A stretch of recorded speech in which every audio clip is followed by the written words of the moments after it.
The USS Gerald R. Ford, the US Navy's most expensive warship ever built at $13 billion, is now approaching an unprecedented 11-month deployment, far beyond its original 6-month schedule, and the crew is dealing with persistent sewage problems that have become a daily headache.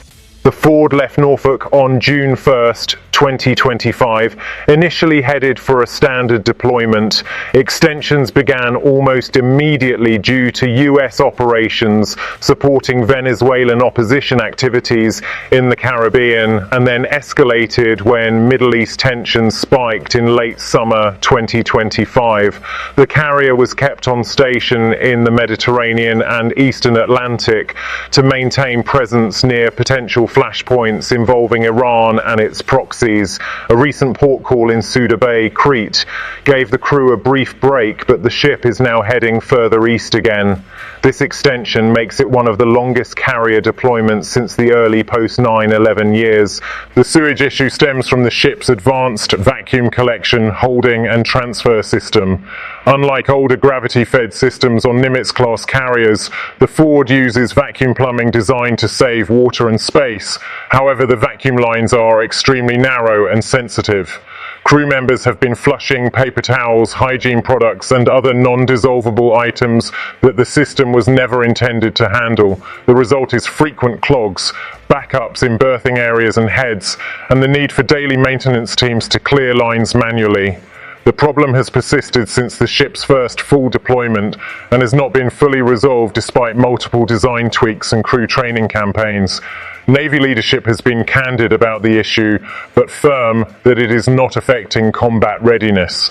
The ship's commanding officer, Captain Skarosi, sent a letter to families acknowledging the sting of missed holidays, birthdays, and homecomings caused by the extension. He emphasized that the crew understands the mission comes first and that the Ford remains fully capable of executing its tasks. Official statements dismiss any rumors of sabotage or deliberate misuse, attributing the clogs entirely to human factors and the learning curve of operating a brand new complex system. Some may ask, why has the deployment dragged on so long? There are two main reasons. First, the Venezuelan crisis in mid-2025 required sustained carrier presence in the Western Atlantic and Caribbean to signal US resolve and support regional partners. Second, as Iran tensions rose again, particularly after the US surge of additional fighters and the dual carrier presence in the Middle East, the Ford was repositioned eastward to reinforce deterrence.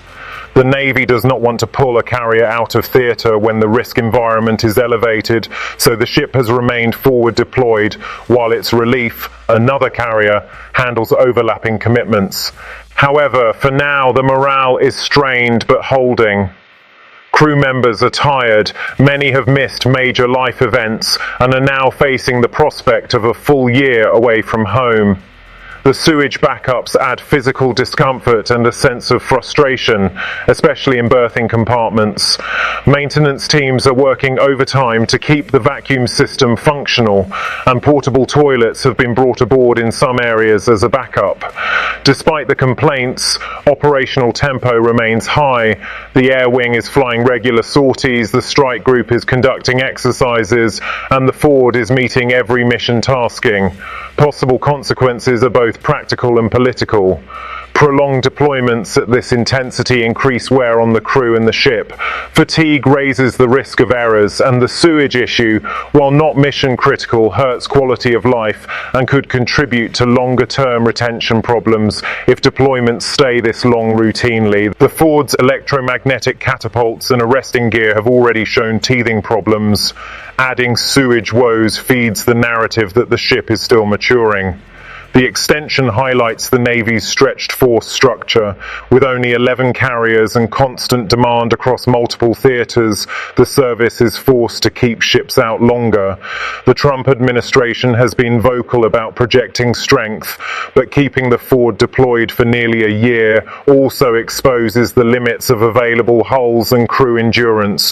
One additional point worth noting, the vacuum sewage system was supposed to be a selling point, more more efficient, less water use, smaller footprint.